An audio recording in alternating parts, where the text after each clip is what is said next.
Hi, and welcome to today's Daily Chronicle. Today is Wednesday, October 29th, 2025. Ecuador, the Andean reinvention of cumbia. Celebration of San Juanes, Providence of Imbabura, Ecuador on July 1st, 2024. The cumbia andina is a mixture of indigenous rhythms from the north of the country, such as San Juanitos, played and danced during the celebrations, and Colombian cumbia.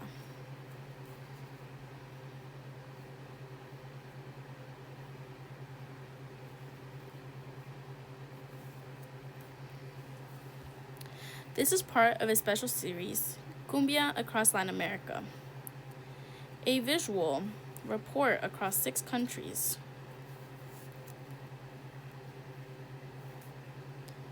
Developed over several years, covering the people, places, and cultures that keep this music genre alive. The first cumbia recorded in Ecuador at the end of the 1960s had only one verse. It was called Cumbia Triste and was written by Polibio Mayorga. This musician from Ambato, Ecuador, tropicalized the national music of the Ecuadorian highlands, which has long been stigmatized for its indigenous roots and the sad melodies often associated with them.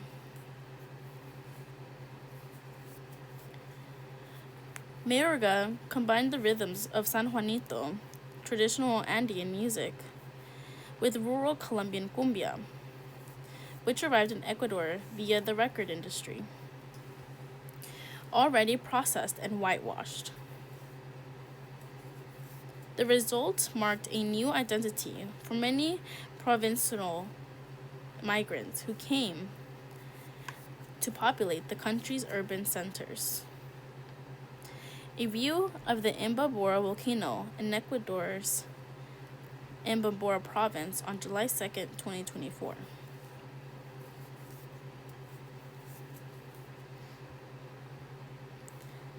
Dancers at the celebration of San Juanes in Catocachi, Imbabura, Ecuador, on June 30th, 2024. The celebration of San Juanes in Catocachi, Imbabura, Ecuador.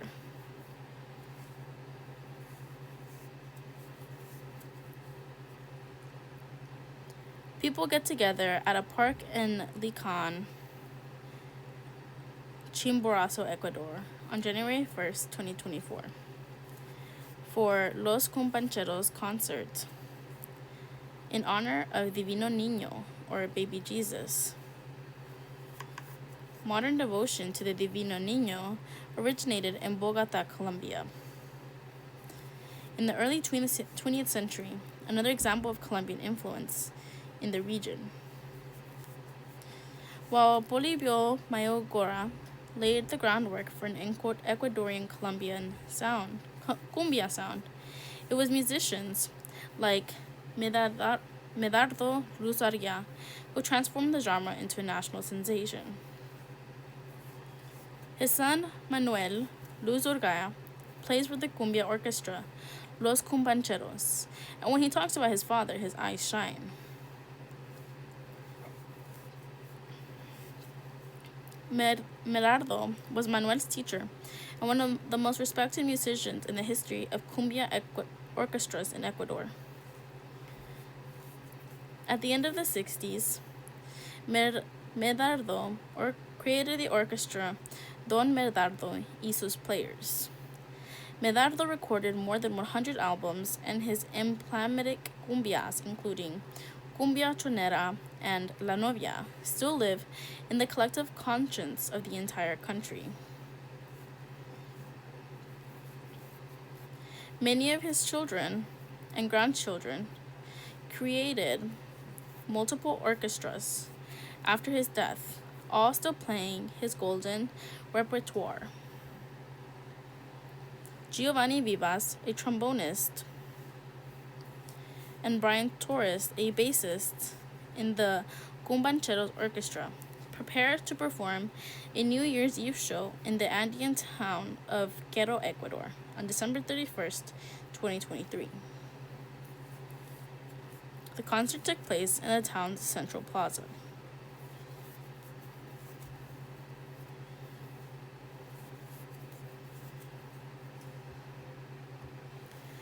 Manuel Luzargia, also known as Caravito, sits on a bus with his band, Los Cumbancheros, on December 31st, 2023. Luzargia, the son of the Merardo Luzargia, and was part of the original Don Merardo y sus Players Orchestra before he broke away to start his own with his nephew.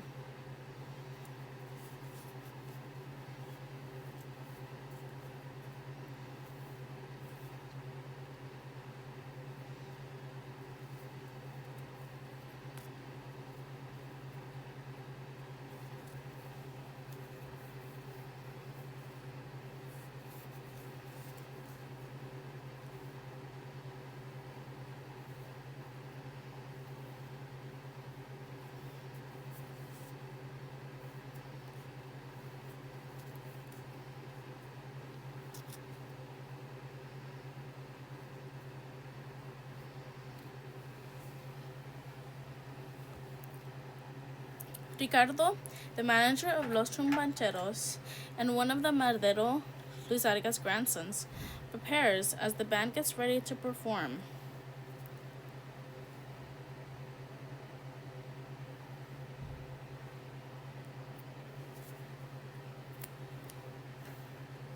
A New Year's Eve show in Andean town of Quero.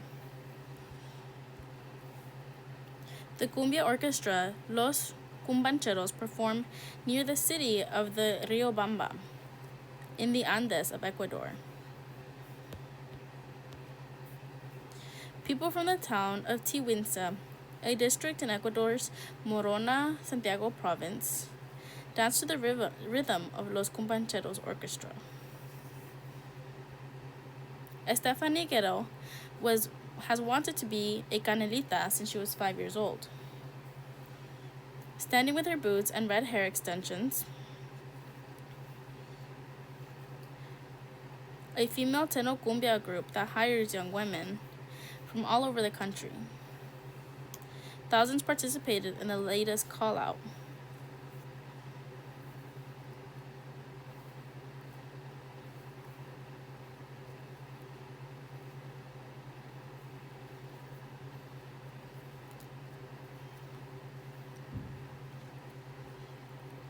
To find new members. Some musicians and spectators criticize the group, saying they're just pretty faces and sexy bodies. But they spend long hours in singing and dancing classes and can fire up any audience.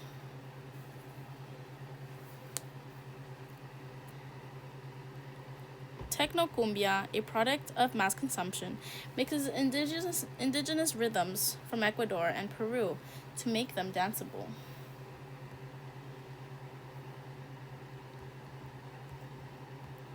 Stephanie Guerrero and Johanna Quistal try on new outfits to help with their manager on December 22nd. Elizabeth Nunez and Guerrero travel in a minibus in Ecuador on December 9th. The bus is double as a dressing room, dining room, and bed for members of the Tierra Canela.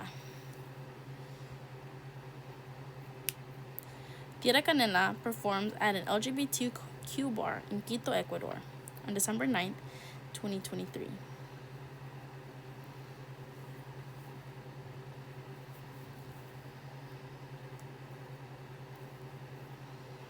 Guerrero eventually made it to Tierra Canela and still wears her red hair extensions. The 31-year-old says that she plans to withdraw from the group soon to avoid being kicked out for being too old. The group's managers prefer its members, who are often supporting their families, conceal their real ages and not disclose whether they're mothers or if they have boyfriends in interviews. Tierra Canela performed for a staff hospital, Básico, in Ambato, Ecuador. The audience chanted their songs of love and heartbreak, and their tecnocumbia steps have gone viral across Ecuador. Fabiana Wenver Vilche, one of Tierra Canela's former members, is embraced by a crowd of fans during a concert.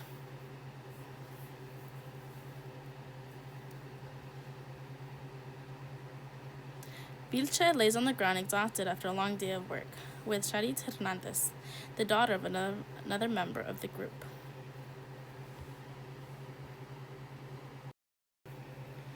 In photos, Hurricane Melissa makes landfall in Jamaica.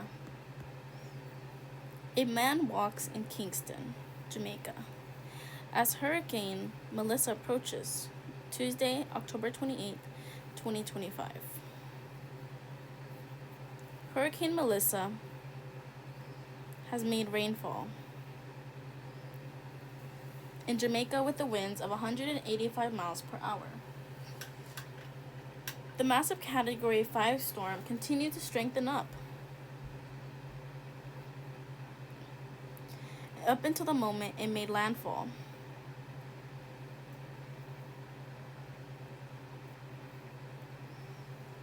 Near the town of New Hope.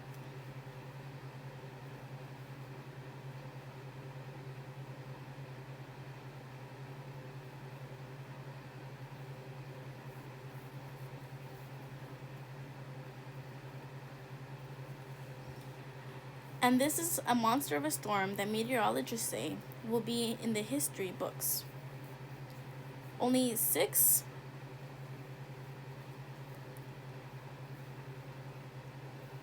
other Atlantic storms have done that since record keeping began. The western side of Jamaica is being pummeled by wind. The coastline is being flooded by a storm surge that could reach 13 feet. The National Hurricane Center says Jamaica should expect catastrophic damage.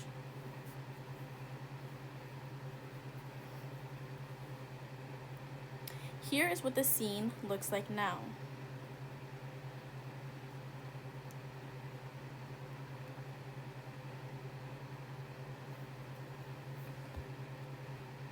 This satellite image, provided by the National Oceanographic and Atmospheric Administration, shows Hurricane Melissa, Tuesday, October 28, 2025.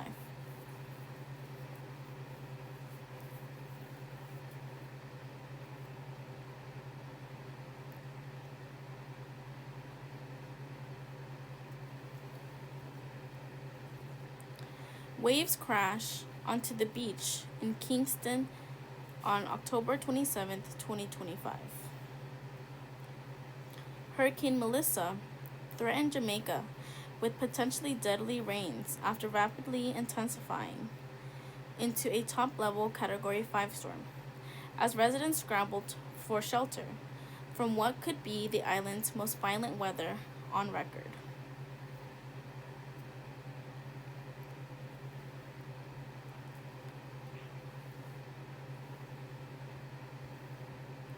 A man watches the coastline in Kingston, Jamaica, as Hurricane Melissa closes in Tuesday, October 28, 2025.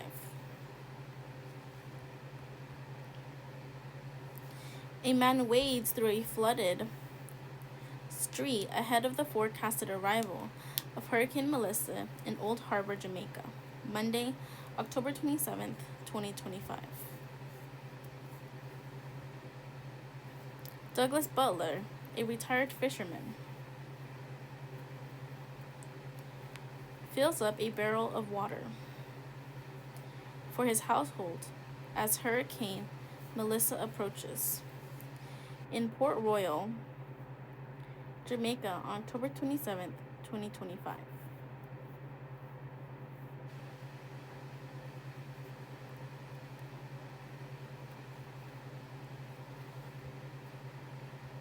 People take shelter at a school ahead of Hurricane Melissa's forecast arrival in Old Harbor, Jamaica.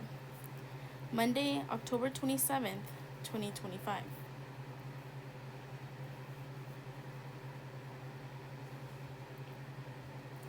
Volunteers assemble relief packages for Hurricane Melissa at the Global Empowerment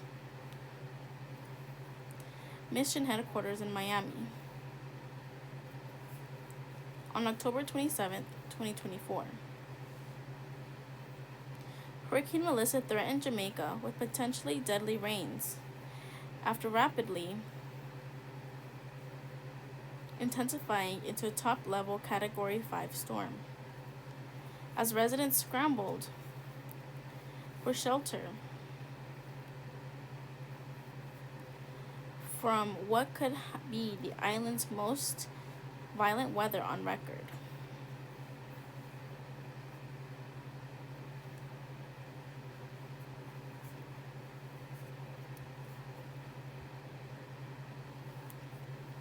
A fisherman ties boats in preparation for the forecasted arrival.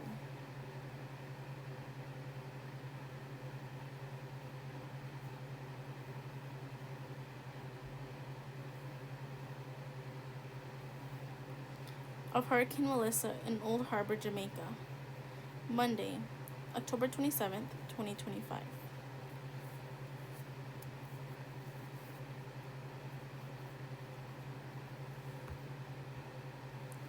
A man attempts to secure the roof of his home ahead of the arrival of Hurricane Melissa in Santiago de Cuba, on October 27th, 2025.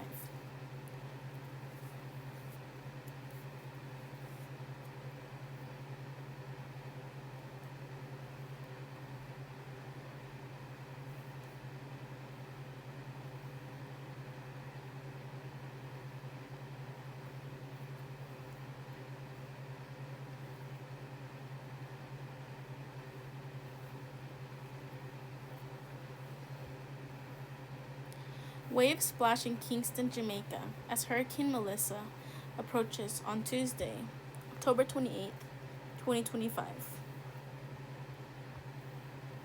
A coconut tree sways in the wind of the Kingston waterfront on Ocean Boulevard.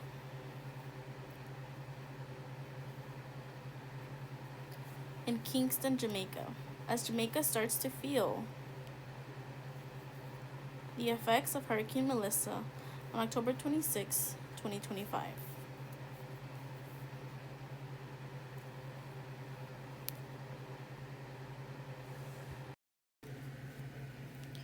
Why this Republican lawmaker is still showing up to work during the shutdown. Representative Kevin Kiley, R., Republican from California, listened to testimony during a House Judiciary Subcommittee on Oversight Field hearing on violent crime in Charlotte, North Carolina, September 29th.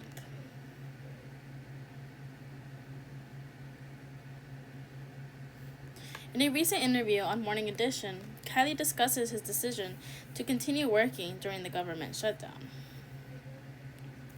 As the government shutdown drags on, most House members have gone home at the direction of Speaker Mike Johnson. But one Republican, Representative Kevin Kiley of California, still reports to his Capitol Hill office each morning.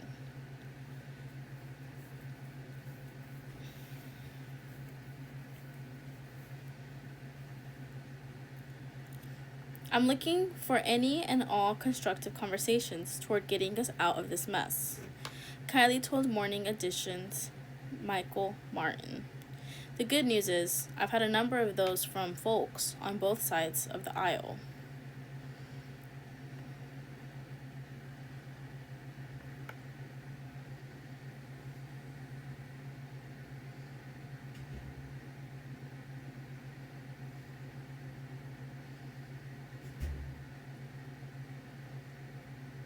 The bad news is the government is still shut down.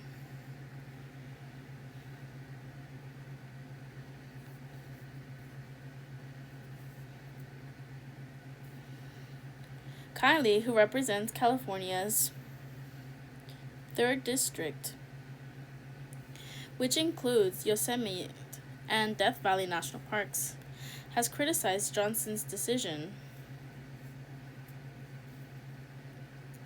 to recess the House while the shutdown continues.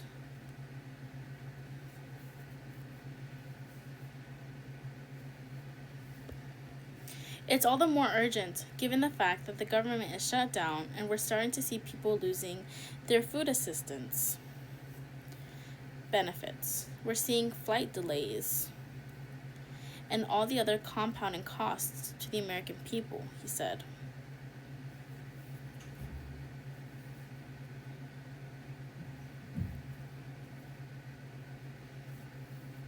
Kylie says the pause has frozen normal work. We have 20 committees in the House of Representatives, countless subcommittees that were supposed to be doing things each of the last 4 weeks, Kylie says.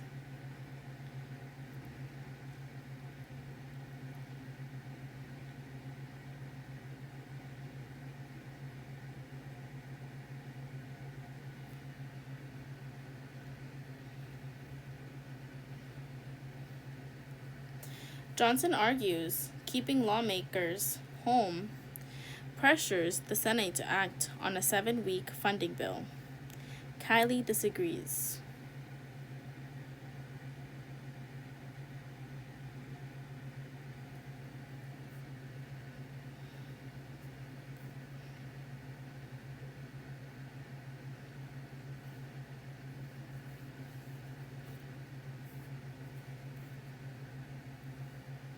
Clearly it's not working, he said. Sometimes you have to work with people who have a different position in order to find common ground.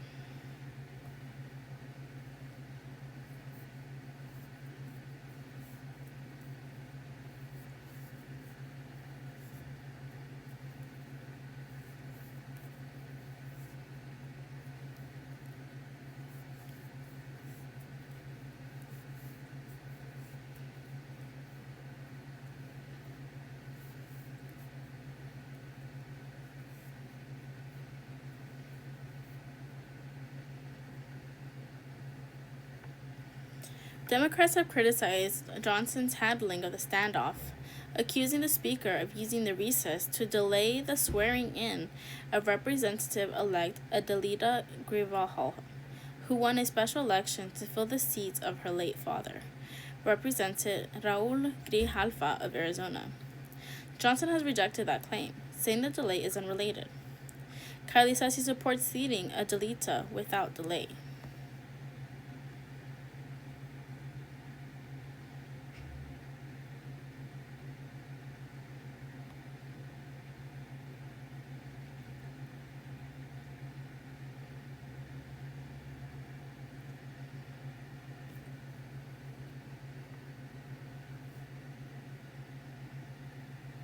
She won her election. I don't even know why this is even an issue, he said.